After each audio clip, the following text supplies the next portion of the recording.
En bombardant les sites nucléaires de Fordo, Natanz et Ispahan, Donald Trump a voulu dévaster le programme nucléaire iranien. Mais est-ce que ça ne va pas juste inciter le régime de Téhéran à développer une bombe atomique encore plus rapidement? On a posé la question à Emmanuel Maître, spécialiste de la dissuasion nucléaire. Il est arrivé que la force réussisse à faire plier un État, et c'est possible. Si on reprend un exemple historique qui est celui de 91 avec l'Irak, l'Irak a été suffisamment mis en difficulté et mis à mal par la guerre du Golfe pour après accepter tout un tas de concessions qui ont de fait mis fin à ses ambitions, ou en tout cas si ce n'est à ses ambitions, mais à ses programmes proliférants.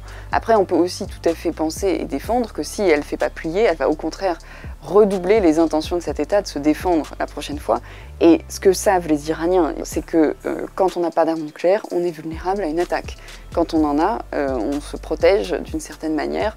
Je pense que si l'Iran, et surtout si le régime islamique survit à cette guerre, ce sera clairement un risque très fort qu'ils essaient de redoubler par tous les moyens et qu'ils le fassent de manière encore plus clandestine, encore plus dissimulée, en enfouissant leurs installations, etc., pour essayer de se mettre à l'abri et ensuite de sprinter vers l'arme nucléaire pour ensuite espérer pouvoir ensuite dissuader ce type d'agression. Donc en tout cas, ce serait relativement logique, puisqu'ils voient bien que leur vulnérabilité est liée au fait qu'ils ne disposent pas d'armes nucléaires.